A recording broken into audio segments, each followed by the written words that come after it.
J'avais à cœur de remercier tout ce groupe de louanges. Moi, je trouve qu'ils nous inspirent, enfin, collectivement, on s'inspire, mais ils préparent vraiment super bien les chants. Moi, je vous propose juste un petit applaudissement pour ceux qui viennent tôt le dimanche matin parce qu'ils arrivent plus tôt pour préparer ces chants, et particulièrement Stéphane qui prépare toute la technique, les chants, etc. Je trouve que vous faites un super boulot qui, en tout cas, moi, personnellement, m'inspire beaucoup. Le titre de ce matin, vous savez, c'est le flyer que vous avez reçu début de l'année sur le planning des cultes. Et le thème, je vous rappelle, on se répète un peu, mais c'est aimer comme Jésus. Et ce dimanche, le thème, c'est aimer quand on est offensé. Et dans notre groupe, groupe Genève Centre, nous avons lu ce bouquin-là qui s'appelle « Offense, l'arme cachée de Satan ». On a lu ça ensemble il y a à peu près un an. Je ne sais pas pour tout le monde, mais j'ai l'impression que ça nous a tous frappés, ce livre. Donc, beaucoup de choses qu'on va vous transmettre viennent un peu de ce livre. D'ailleurs, si le thème vous parle quelque part, je vous recommande, c'est un bon bouquin. Voilà, donc premier slide. On va commencer par lire un passage qu'on aime bien, que vous connaissez, qui dit, je vais mettre mes lunettes,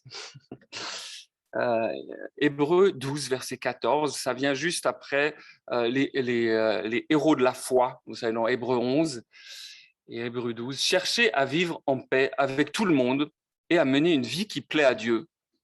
Sans cela, personne ne verra le Seigneur. En fait, on veut tous vivre en paix, non? Je ne sais pas pour vous, on n'aime pas les conflits. Et si ça dépendait que de nous, on aurait envie de vivre en paix avec tout le monde. C'est tout ce qu'on demande. Et malheureusement, on se rend vite compte que c'est difficile et que la plupart d'entre nous, tôt ou tard, au boulot, dans l'église, en famille, on va avoir des conflits. Et d'ailleurs, au niveau professionnel, c'est la première cause pour laquelle les gens changent de boulot. C'est les conflits. Certains d'entre vous ne hochent la tête parce que c'est vraiment ça.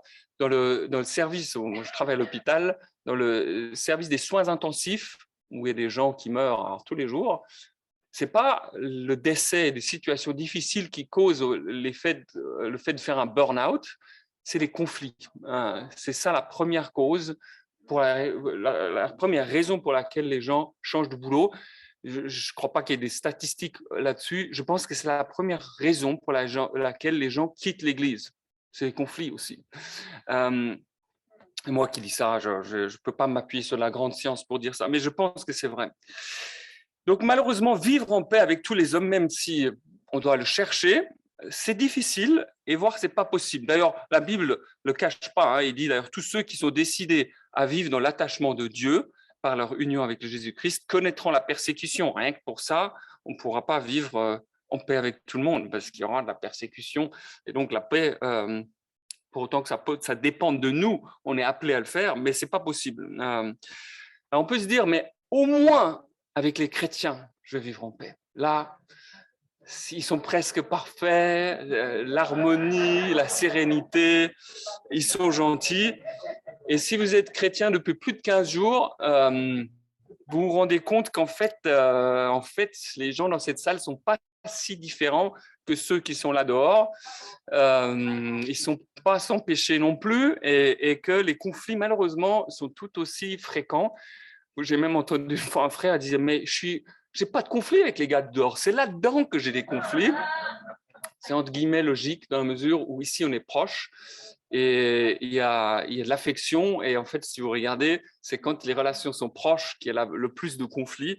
Donc c'est malheureusement même pas possible de vivre en paix tranquillement dans l'église et on va se sentir offensés les uns les autres et on va offenser d'ailleurs, on va se sentir offensé, mais que vous le vouliez ou non vous allez offenser d'autres gens.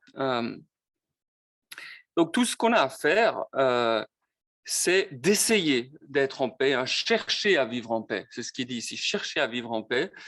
Et Jésus, next, dit la même chose.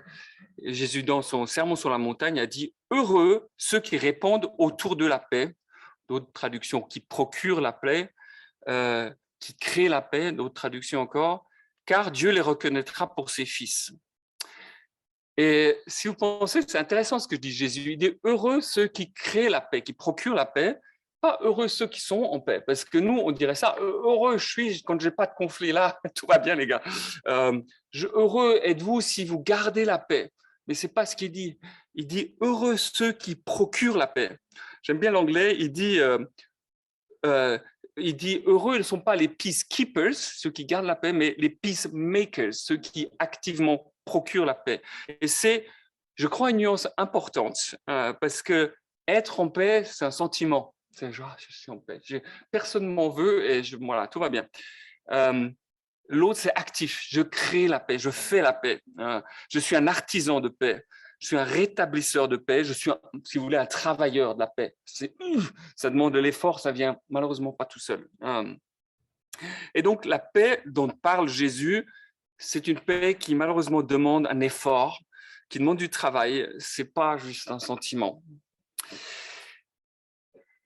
Mon premier point, et peut-être le principal point, si vous voulez garder quelque chose de ce que je dis, et je vais être assez bref parce qu'on a deux autres personnes qui parlent après moi, c'est que certaines choses dans la vie chrétienne ne sont pas facultatives. Il y a des choses, c'est bien de les faire, d'accord, mais pas obligatoires pour le salut. Mais d'autres choses sont un commandement et pas seulement un idéal lointain, inatteignable. Dans le passage que vous avez là, il dit que Dieu nous reconnaîtra comme ses fils si nous sommes des créateurs de paix. C'est une condition. Dans le passage qu'on a juste avant, Hébreux 12, 14, il dit « Personne ne verra le Seigneur à moins qu'il soit un faiseur de paix. » Et donc, quelque part, c'est un rappel un peu solennel qu'à moins d'être des faiseurs de paix, on ne va pas rester avec Dieu. C'est aussi simple que ça. Je ne sais pas avec qui je parlais ce matin. Si vous avez des conflits non réglés, ici dans l'Église, moi je vous garantis que dans 10 ans, vous n'êtes plus partie de cette Église, à moins que vous les régliez. C'est aussi simple que ça. Vous n'allez pas garder une relation avec Dieu proche les unes des autres, à moins qu'on règle les conflits, les offenses qu'on a tous les jours. C'est vrai individuellement, mais c'est vrai aussi collectivement. Pensez à des églises qui disparaissent, ça en existe. Vous pouvez parler aux Saintes Croix, si vous avez besoin de conviction là-dessus. Ils étaient à Marseille. Nous n'avons plus d'église à Marseille à cause de conflits internes. Donc, c'est pas juste une bonne chose à faire d'être en paix, de régler les conflits. C'est un commandement de Jésus et c'est un commandement qui implique notre salut au long cours. J'espère que ça vous crée des convictions. On va lire la suite du passage que je vous ai montré tout à l'heure, Hébreux 12, 14. Tu peux changer, s'il te plaît. Ça y est. Donc, je relis le verset 14. « Recherchez la paix avec tous et la progression dans la sainteté, car sans elle, personne ne verra le Seigneur.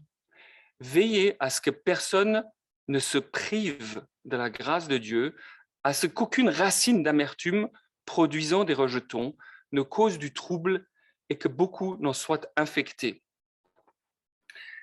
Donc, ici, il parle effectivement de ne pas se priver de la grâce de Dieu, de se séparer de Dieu, en raison de plusieurs images, de racines d'amertume. Et puis, il parle d'infection, donc différentes images. Pour commencer, c'est quoi l'amertume? C'est une question pour vous. Comment vous définiriez, c'est quoi l'amertume? Vous savez ça? Pardon? Ressasser des erreurs, pas les tiennes en général. Bon, ça peut être, ouais. Ça peut, c'est vrai. Oui? Pour moi, c'est quand il y a quelqu'un qui a fait quelque chose, qu'on n'a pas eu l'opportunité de régler le problème de Dieu. Donc, à partir d'un certain moment, tout ce que cette personne pense, c'est mauvais. Oui. Il y a un problème avec tout ce qui fait, jusqu'au moment où ça n'a plus. Oui, tout à fait. Ça teinte la relation avec l'autre personne. Elle n'est plus capable de faire quoi que ce soit de bon parce que nous, on voit que l'amertume qu'on a. Oui, oui, Arthur. Il y a la rancune.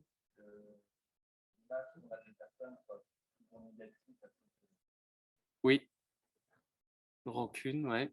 d'autres idées. Je vous donne ce que j'ai trouvé dans le dico, maintenant, un verset suivant. Verset suivant, c'est pas un verset. Vous arrivez à le dire, sentiment durable de tristesse mêlé de rancœur, merci. Et c'est lié à une humiliation, à une offense, à une déception. Et une autre que j'ai bien aimée, la suivante, c'est une citation d'un gars qui s'appelle Francis Frangipane. Il y a des gens qui ont de la chance pour avec leur nom de famille. Il disait la chose suivante: l'amertume est une vengeance non assouvie. C'est intéressant, hein? Une vengeance non assouvie. Et la vengeance, c'est quoi? C'est l'envie d'obtenir une rétribution pour le mal qu'on a, en tout cas, ressenti, subi. Mais une rétribution, je dirais, selon notre propre exigence, selon notre propre justice, pas selon Dieu. Hein, c'est subjectif. Donc, l'amertume.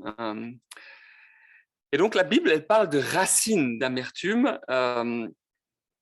Je peux mettre la suivante, mais c'est quoi une racine d'amertume? La racine, en fait, c'est ce qui va nourrir la plante, on est d'accord. Hein. Si la racine est faite d'amertume, eh ben, quand ça se développe, elle va donner des fruits en rapport avec la racine. Donc, les fruits de l'amertume, c'est la colère, c'est le ressentiment, c'est la jalousie, c'est les querelles, la discorde. Enfin, la liste est relativement longue, le fruit que produit la racine d'amertume.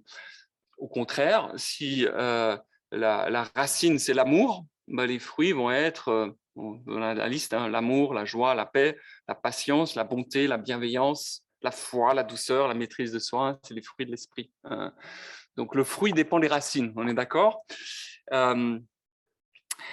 Et donc, peut-être que je viens là les racines, c'est intéressant parce que là, c'est des racines de bambou. Je ne sais pas si quelqu'un d'entre vous a jamais eu des bambous dans le jardin. C'est impossible, ce truc-là.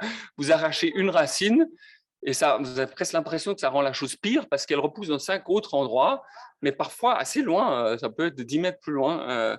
Et plus vous les arrachez, plus que ça se répand partout. Et vous avez presque l'impression que la plante se fortifie quand on arrache la plante. Il faudrait déterrer les racines pour les sortir les unes après les autres. Donc, je pense qu'une des choses qu'on peut apprendre de la Bible, c'est l'importance de régler les conflits à la racine. Et de les régler si possible assez rapidement, parce que plus vous attendez, plus la racine se développe. Non, c'est comme ça que marche la racine.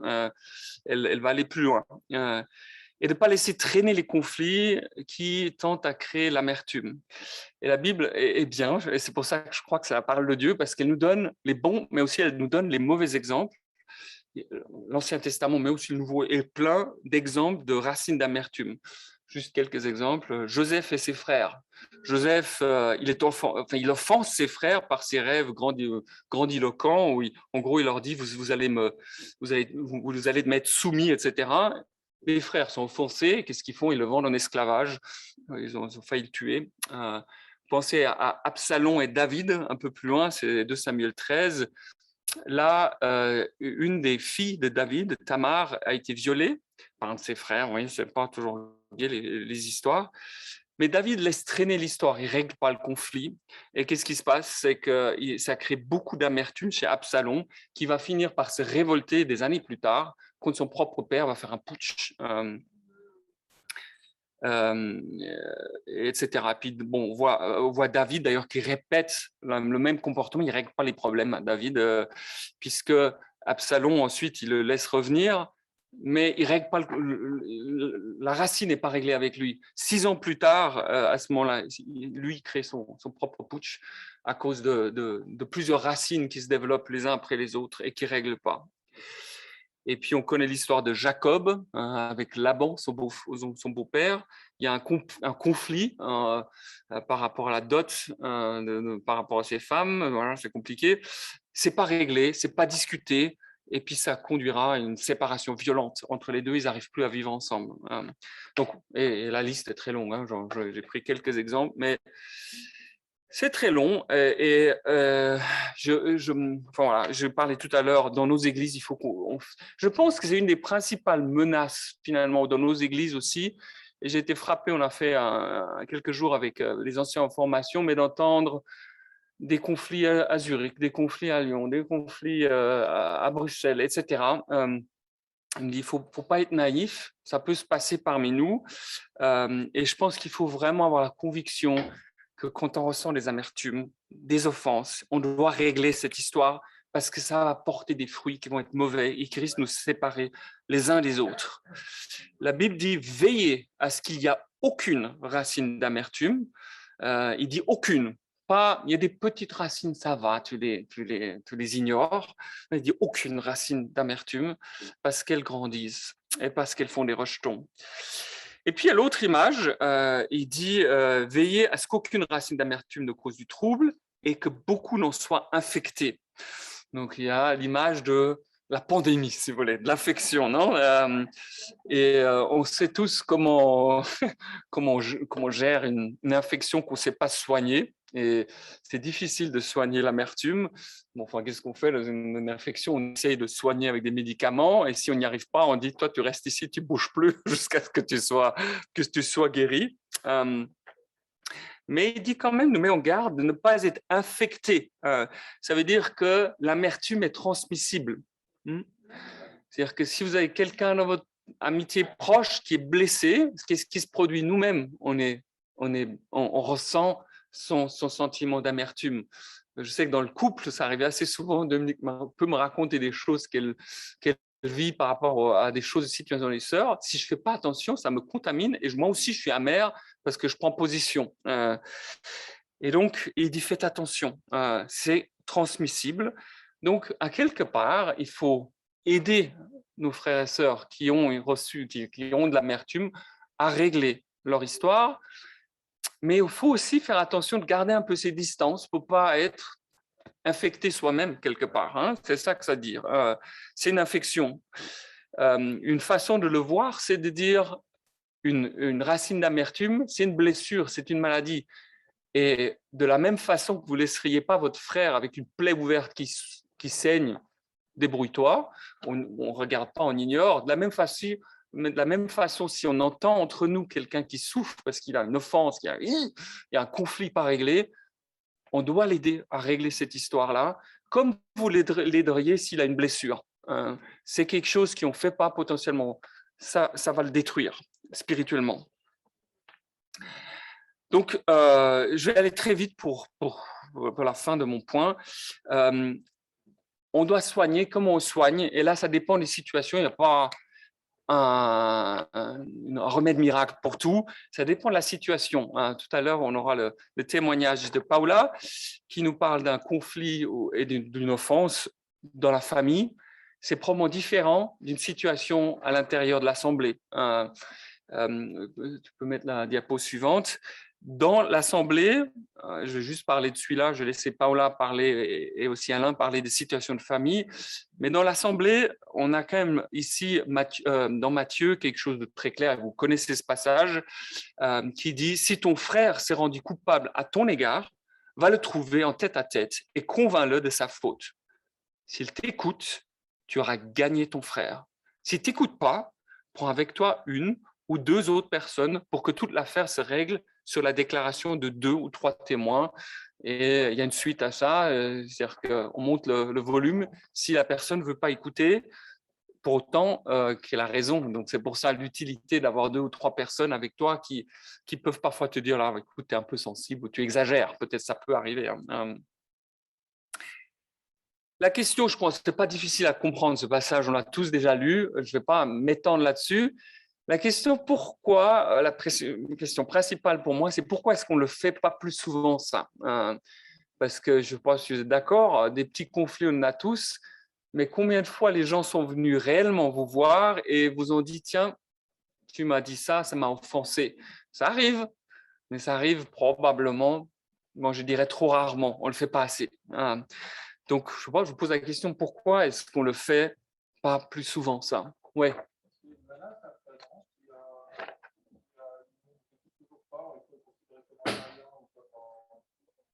C'est l'étape ultime. C'est-à-dire que c'est vrai que si on n'écoute pas… ouais. Oui. c'est absolument exceptionnel. Je ne me souviens pas que ça se soit passé parmi nous, mais oui, s'il y a un péché ou une offense majeure et la personne ne change pas, ne veut rien savoir, ça peut aller plus loin. Donc oui, la crainte d'où ça peut mener, tout à fait. D'autres, oui. Du temps, de l'effort, oui. C'est fatigant. Par facilité. C'est plus simple, ça passera. Des fois, oui, après, quelqu'un se dit, non, je ne peux pas avoir la rancœur vis-à-vis de mon frère, le reconnaître, c'est comme si oui. reconnaître son péché, on a non, mais non, ça va passer, quoi. Oui, tout à fait. Pour moi, c'est ça, hein, très honnêtement. Sur le moment, je suis super énervé. À la limite, je dors mal la nuit tellement que ça me tourne à la tête. Puis le lendemain, je me dis, allez, c'est pas si grave. Allez, on oublie, j'enterre et je passe par-dessus. Le problème de ça, c'est que la racine est toujours là. Elle peut dormir tranquille, mais tu arroses un peu, il y a une nouvelle situation et tout à coup, pouf, la racine se remet à sortir et souvent plus costaude. Et donc, c'est pas bien. Donc ça, oui, il y a une part de mélange de paresse et aussi de lâcheté. On se dit, bon, après tout, c'était pas si grave. On rationalise, non? D'autres idées, ouais, Linda?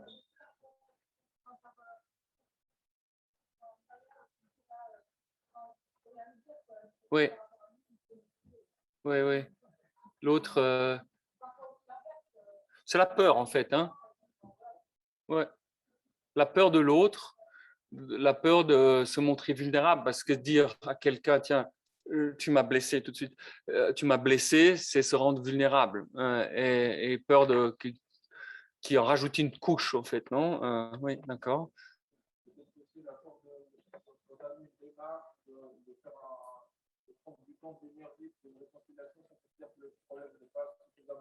Ouais.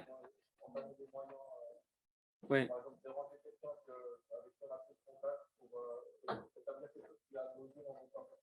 C'est ça. C'est juste, c'est pas vraiment une racine, c'est juste une petite racinelle. Donc, on la laisse vivre celle-là. Pas grave. Ouais.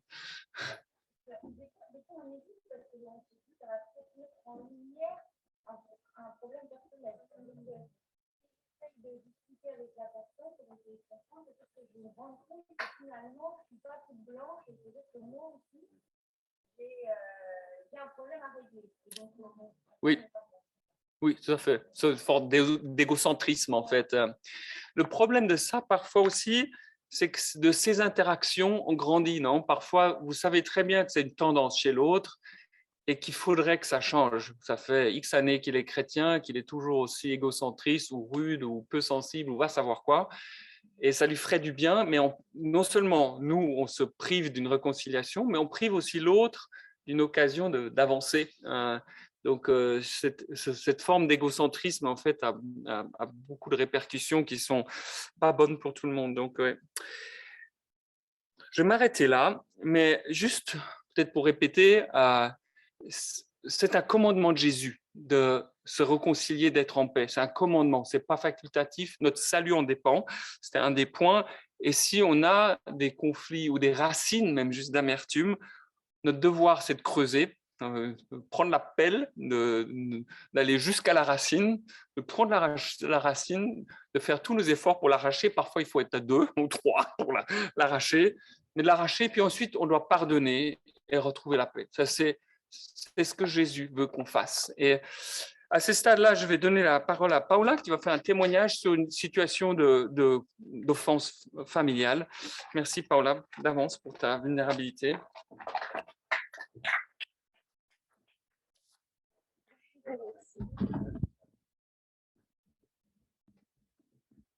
Beaucoup plus d'Axel, malheureusement.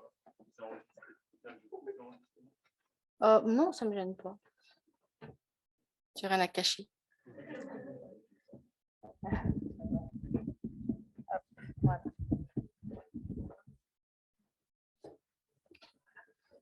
Merci. Alors, pour ceux qui ne me connaissent pas, je m'appelle Paola. Je suis chrétienne depuis plus de 28 ans. J'ai 52 ans, je suis mariée et j'ai 3 enfants. Voilà. Alors, sur le thème aimer quand on est offensé, moi, je vais vous parler de ma relation avec ma famille physique, donc mes parents, mes frères et sœurs. Donc, on est une fratrie de 4 enfants. Je suis la deuxième. Et j'ai toujours eu une relation avec mes parents un peu difficile, pas comme je l'aurais souhaité. C'était pas une relation de confiance, de sérénité. Avec ma maman, ça a toujours été tendu depuis l'adolescence. Et avec mon papa, ben, c'est simple, on n'avait pas de relation. C'est quelqu'un qui était physiquement présent, mais absent émotionnellement, donc on n'avait aucun échange. Grâce à Dieu et avec les années, on a réussi à avoir de belles victoires avec ma famille, avec mes parents. On a pu créer des très bons souvenirs avec eux. Et puis, il y a eu aussi des moments difficiles. Et surtout en 2019, je crois que c'était Enfin, il y a eu beaucoup de clashs dans ma famille, mais je crois que notre cerveau, il décide de mettre de côté ce qui peut être mis de côté. Donc celui-là, comme il est tout récent, puis que c'était vraiment un gros, gros clash, malheureusement, il reste dans ma tête et dans mon cœur. Donc en 2019, il y a eu un gros clash dans la famille. Ma sœur, ma grande sœur, a une fille qui s'appelle Julie. Je dis Julie parce que j'ai beaucoup parlé d'elle. Et en fait, avec Julie, on a toujours été très, très proches. Depuis qu'elle est toute petite, c'est comme ma fille, quoi. On est soudés, unis. Elle passe toutes ses vacances chez nous. Enfin, maintenant, elle a 32 ans. Et en fait, il y a quelques années, elle a vécu une rupture sentimentale. Et puis, elle s'est mise avec une femme. Et c'était très, très dur pour ma sœur. Très, très dur déjà le fait qu'elle se mette avec une femme. Et puis aussi parce que cette femme, elle avait tous les défauts du monde. Et du coup, elle critiquait pas mal, etc. Donc, on entendait tout ça, etc. Et je sentais quelque part qu'elle s'attendait à ce que je vois cette femme de la même manière qu'elle. Vous savez, souvent dans la famille, c'est un peu je vois cette personne comme ça, il faut que tout le monde soit avec moi et on est tous contre elle. Or, ce n'est pas forcément ce qui est juste aux yeux de Dieu. Et bien que Julie, ma nièce, connaisse nos convictions par rapport à ses choix, etc., elle avait confiance que on allait l'aimer telle qu'elle était, et puis avec tous les choix, etc., qu'elle fait. Elle savait très bien qu'on n'allait pas la juger. Elle sait ce qu'on pense, mais elle sait qu'elle est acceptée, aimée, et qu'on allait aussi accepter et aimer sa nouvelle compagne. Et puis, nous avons partagé un repas avec Stéphane et puis justement ma nièce Julie et puis son amie Lucie pour mieux la connaître. Et honnêtement, on a été très touchés avec mon mari par cette jeune femme. On a vraiment senti son cœur à ce moment-là et puis on sentait qu'elle était très affectée aussi d'être rejetée par ma sœur. Ensuite, le lendemain de cette rencontre, on a discuté, Stéphane et moi, avec ma sœur pour essayer de la rassurer, lui dire, tu sais, c'est quelqu'un de sympa, elle a aussi de bons côtés, elle ne pense pas du mal de toi. Enfin, on essayait de la rassurer et de l'aider à avoir un autre regard sur elle. Et en fait, ça fait vraiment l'inverse, l'effet inverse. Elle a très mal réagi, elle était complètement dans les émotions et elle a eu le sentiment, en fait, qu'on se rangeait du côté de Lucie. Et à partir de ce moment-là, ma sœur a commencé à me voir sous un autre angle. Ma nièce continuait de se confier de plus en plus à moi, de moins en moins à sa mère, puisqu'il y avait une rupture entre elle et sa mère du fait que sa mère n'acceptait pas sa nouvelle conjointe. Ça se dit conjointe? Ouais. Et en fait, ma sœur a commencé à jalouser ma relation avec sa fille. Et du coup, elle a commencé à me voir comme une ennemie. Et du coup, elle a ressenti le besoin de parler de moi, en mal évidemment, à toute la famille, mes parents, mes frères. J'ai 2 frères, donc, comme j'ai dit. Et donc, elle disait que je voulais monter sa fille contre elle, que je voulais lui enlever sa fille. Enfin, ça a pris des proportions, je ne vous raconte pas. Mais par contre, les conséquences ont été vraiment dramatiques. Mes parents, ils m'ont fait la morale au téléphone, ils m'ont incendiée en me disant que c'était indigne de traiter ma sœur de cette manière, de la séparer de sa fille, sans essayer d'écouter une version de ma part. Quant à mes frères, l'un, il a cessé de me parler tout court, plus jamais une nouvelle.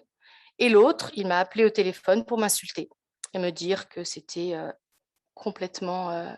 que j'étais indigne, que je ne méritais pas de faire partie de la famille, voilà, Il a aussi fait le lien avec l'Église en disant, ouais, depuis que tu es dans cette Église, enfin, il a insulté l'Église, je ne veux pas répéter, que j'avais changé, que j'étais plus la même, etc. Et puis qu'à partir de maintenant, c'était terminé, qu'on n'aurait plus jamais de relation ensemble. Et ça, c'était une semaine avant mes 50 ans. Joyeux anniversaire! Je rigole aujourd'hui, mais je peux vous dire que ce jour-là, je crois que j'ai enfoncé la porte de mon vestiaire, la porte où on met les vestes, vous savez. J'étais tellement en colère que j'ai une force qui s'est décuplée, j'ai défoncé la porte en fait. Juste avec le poing. Donc c'est bizarre, hein, des fois, la force qu'on peut avoir. Et c'était violent parce que franchement, j'ai littéralement été éjectée de la famille en fait. C'était terminé quoi. Et alors, c'était le choc, la blessure, le sentiment d'indignation, d'injustice, le rejet, l'abandon. Tout ça, je le vivais. Et franchement, je remercie encore mon mari et mes enfants qui ont été vraiment un très grand soutien à ce moment-là. J'ai lutté très longtemps avec la colère, avec le désir de vengeance. Et puis, bien sûr, en tant que chrétienne, je me suis dit, je vais vraiment me battre dans la prière pour pardonner, ce qui est extrêmement difficile, et garder un cœur doux vis-à-vis d'eux, parce que, voilà, moi, j'ai toujours été celle qui s'est toujours battue pour rester proche de ses frères et sœurs. Et je garde aujourd'hui, même si je suis blessée, le désir qu'ils reviennent vers moi. Et j'aimerais que si ça arrive un jour, que je puisse avoir un cœur doux ce jour-là et être tout de suite prête. Et donc, j'ai continué, par rapport à mes parents, j'ai continué à les appeler, mais beaucoup moins souvent, genre une fois par mois. Et puis, en fait, c'était tellement superficiel, ça durait genre 2 minutes, quoi. Ça va, tout le monde va bien? Ok, bon, bah super, salut, au revoir. Mais bon, je persévérais, malgré la froideur. Et puis, mon papa, il allait avoir ses 80 ans en juillet passé. Et bien sûr, j'ai eu envie d'aller lui souhaiter son anniversaire, mais j'avais peur. Je me suis dit, comment je vais être accueillie? Et puis, si mes frères et sœurs y viennent, ils vont me jeter, quoi. Je veux dire, ils sont tous entre eux, j'ai aucune chance, quoi. Et donc, on ne savait pas quoi faire. Et on a prié avec mon mari. En fait, on avait prévu avec mon mari de partir au mois de juin au Portugal, dans le sud, quelques jours. Et en fait, après avoir prié, Dieu l'a mis sur notre cœur de profiter de ce voyage pour faire un détour, merci, et de prendre une voiture de location du sud et puis monter jusqu'au nord, à Porto, pour aller voir mes parents. Et je voulais que ce soit une surprise, en fait, parce que j'aime faire des surprises. Et du coup, j'ai appelé ma tante qui habite là-bas, puis je lui ai expliqué la situation et je lui ai demandé d'être complice avec moi. Elle a été super. Et en fait, on a retrouvé mes parents dans un restaurant.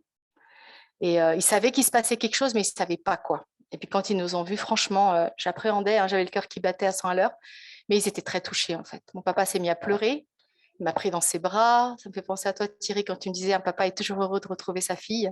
Ça m'a beaucoup aidé quand tu m'as dit ça, à y croire. Et en fait, c'est exactement ce qui s'est passé. Mon papa m'a pris dans ses bras. Ma maman était plus dans la retenue, mais bon, c'est normal, je suis habituée. Et en fait, on a passé vraiment 5 heures juste incroyables, quoi. On a partagé un super repas, on a été acheter le cadeau de mon papa, on a été boire un verre au bord de la mer. 5 heures avant de reprendre l'avion, mais magnifique. Il n'y avait jamais eu de problème, tout était impeccable. Donc, ils étaient très, très touchés. Et puis, on avait avec Stéphane le sentiment, vous savez, d'avoir donné un gros coup de pied à Satan.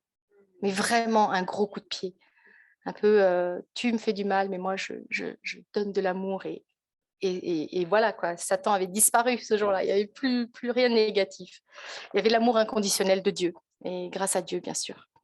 Depuis, je les appelle plus souvent parce que c'est détendu. Donc, et puis, ils m'appellent aussi de temps en temps, ce qui avant ne le faisait jamais. Et puis, la conversation est positive, ça prend du temps. Enfin bon, ça fait du bien. Ça fait du bien à l'âme.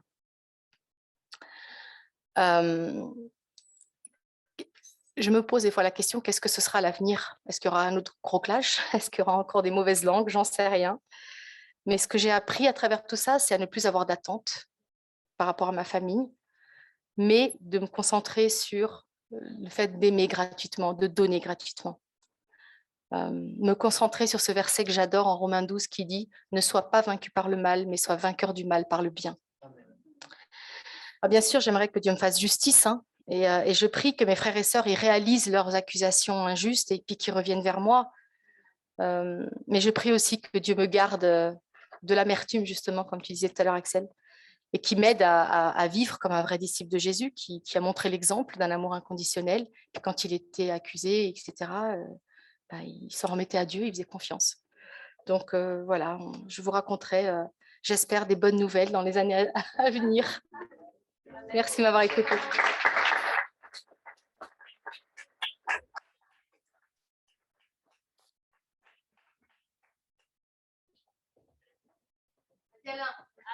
Ben, il y en avait beaucoup de choses déjà qui ont été dites. Ah, voilà. Oui, oui.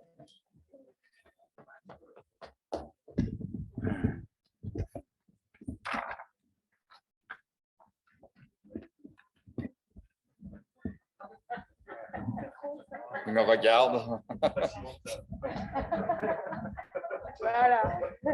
Merci Corinne, merci Corinne. Bon, j'écoutais tout ça, c'était déjà tellement touchant, tellement plein de choses. J'espère pouvoir apporter encore un petit peu quelque chose.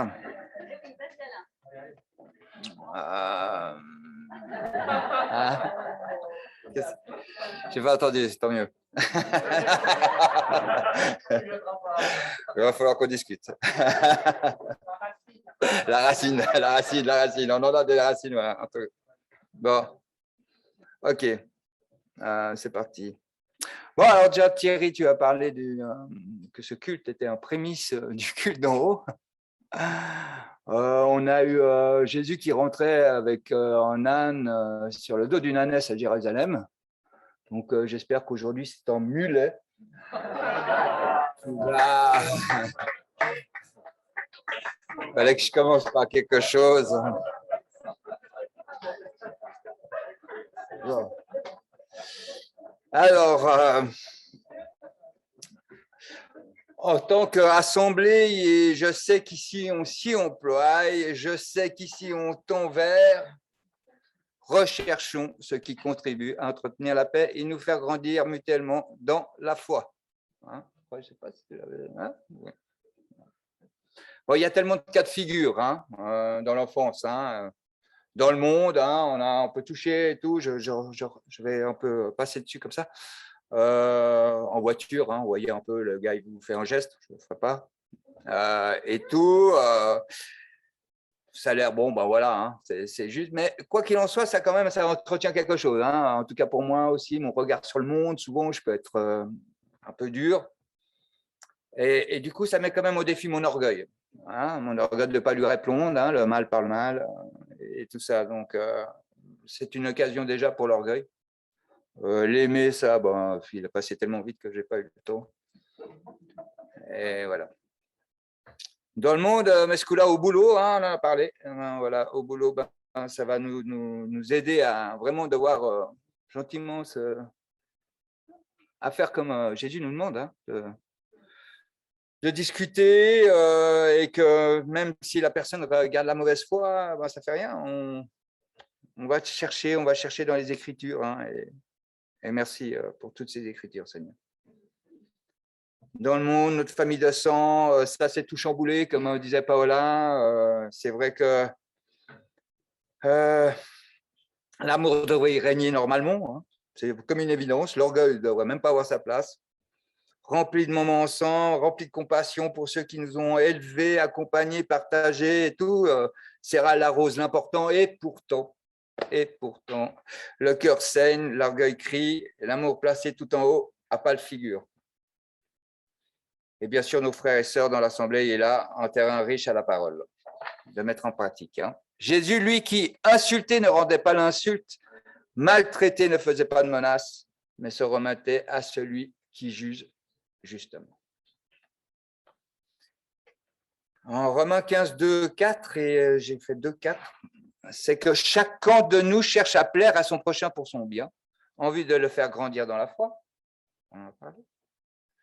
Or, tout ce qui est d'avance l'a été pour notre instruction, afin que par la persévérance et par le réconfort qui donne les Écritures, nous possédions l'espérance. Voilà, on n'a plus qu'à se réjouir. Chaque fois, il y a un mec qui nous insulte. Yes! C'est génial, parce que ça va nous faire bosser. Et voilà. Quelle richesse, quelle occasion incroyable de ressembler toujours plus à notre ami Jésus. Bien sûr, l'autre, il est là, hein, et tout. Et ressembler à Jésus, c'est pas non plus être Jésus. Hein. La barre serait un peu haute, comme diraient les psys. Hein. Si on se met la barre trop haute non plus, on risquerait un peu de paniquer. Et l'autre, il aime bien la profiter dans ce cas-là. Mais l'autre, comme disait Paola, quand tu as mis ces bons coups grâce à l'amour, il croit avoir gagné, mais quand il a vu Jésus sur la croix aussi, il croyait avoir gagné. Et c'est en fait là qu'il a perdu. Donc, c'est en fin de compte, quand on est insulté et offensé, et tout ça, c'est là qu'on a une occasion de gagner comme Jésus a gagné. Bon, je remarque le chemin qui me reste à parcourir pour remporter le prix. Heureusement, Dieu nous accompagne, des frères et des sœurs dans mon couple. J'aurais pu faire ça, hein, mais je crois que je n'ai même pas osé. Donc, je le ferai peut-être une prochaine fois, j'espère. Hein. Donc, où est mon cœur vis-à-vis de sa splendeur? J'aimerais vous parler de ces fameux tiroirs qu'on a dans la tête. Hein, là où moi, je glisse discrètement par moments, même sans le savoir moi-même, quelques offenses. Je range. À un moment, on croit même que le tiroir a été vidé à travers des pardons sincères. J'ai cru le faire avec ma mère, mais lors d'une xème offense à juste titre ou pas, hein, ceci est bien égal dans la beauté du Seigneur. Hein, parce que j'ai raison, j'ai pas de raison. Ça va pas très loin, ça. Hein. J'ai réalisé au moment où je me disais, elle a l'art d'en rajouter une couche.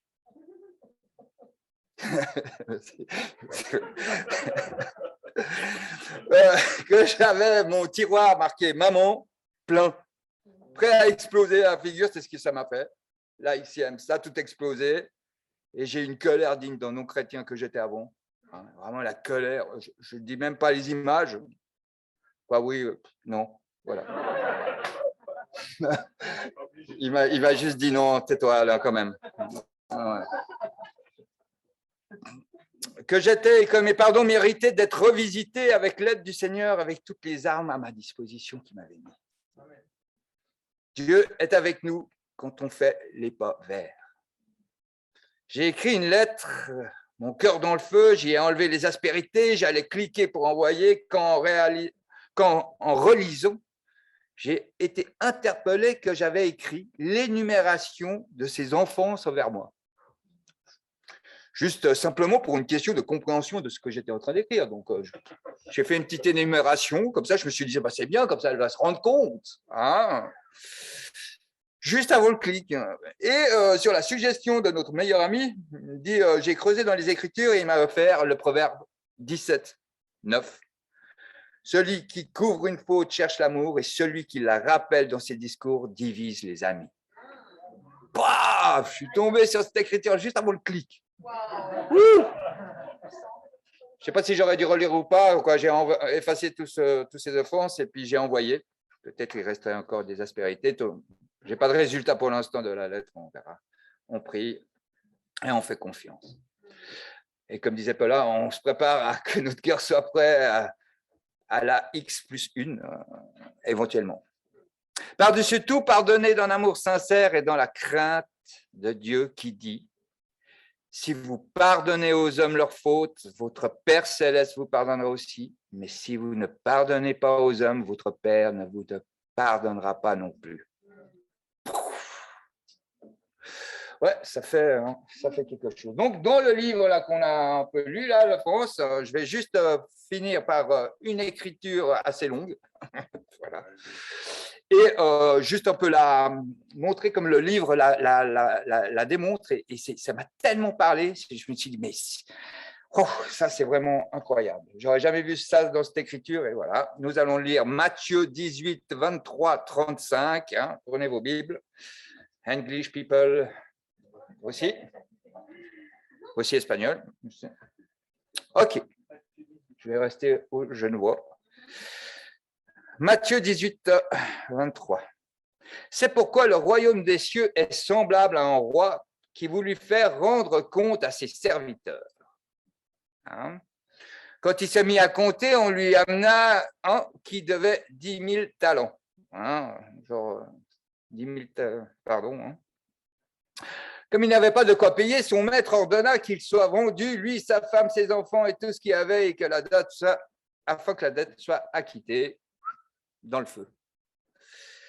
Le serviteur, se jetant à terre, se prosterna devant lui et dit « Seigneur, aie patience avec moi, envers moi, et je te payerai tout. » Ému de compassion, le maître du serviteur le laissa aller et lui remit la dette. Après qu'il fut sorti, ce serviteur rencontra un de ses compagnons qui lui devait 100 deniers. Il le saisit et l'étranglait en disant « Mais paye ce que tu me dois !» Son compagnon se jeta à terre, le suppliait, disant « Aie patience envers moi et je te payerai. » Mais l'autre ne voulut pas et il alla le jeter en prison jusqu'il ait payé ce qu'il devait. Ses compagnons, ayant vu ce qui était arrivé, furent profondément attristés et ils allaient raconter à leur maître tout ce qui s'était passé. Alors le maître fit appeler le serviteur et lui dit « Méchant serviteur, je t'avais remis en entier ta dette parce que tu m'en avais supplié. Ne devais-tu pas aussi avoir pitié de ton compagnon comme j'ai eu pitié de toi ?» Et son maître irrité le livra au bourreau jusqu'à ce qu'il ait payé tout ce qu'il devait. C'est ainsi que mon Père céleste vous traitera si chacun de vous ne pardonne à son frère de tout son cœur. Ah, voilà. Y aurait-il quelque chose à ajouter? Si nous gardons quelques dossiers dans le tiroir, quelques offrances, combien le tiroir du Seigneur, avec notre nom, en est plein. Hein? Donc, dans le passage, il parle de 10 000 talents. Alors, le livre a un peu fait un petit calcul, hein, qu'on se réalise mieux. Hein, donc, le maître a une dette de 10 000 talents, sachant qu'un talent, selon la mesure prise dans 2 Samuel 2, 13, mais sur l'or, hein, il y a des versions où ça parle de l'argent, mais là, c'est sur l'or, vaut environ 75 livres. Donc, 10 000 talents est égal à 750 000 livres, qui est égal à 375 tonnes d'or. Donc, au prix de l'or actuel, qui serait de 375 francs, à peu près, maintenant, ça bouge, tout, un talent équivaut donc à 450 000 francs. Donc, sa dette valait au total 4,5 milliards de francs. C'est un peu... ouais. Alors maintenant, il y en a quelques-uns qui arriveraient à la rembourser, c'est là, bon. Personnellement pas.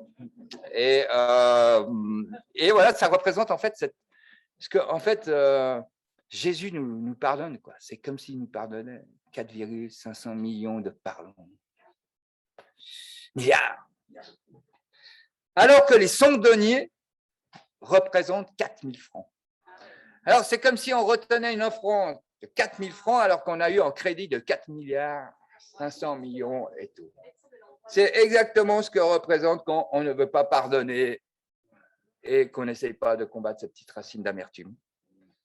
C'est le prix des pardons qu'on ne sait pas faire et qui nous refuse le salut alors que Dieu nous a pardonné. Pour 4 000, je le répète. Voilà tout.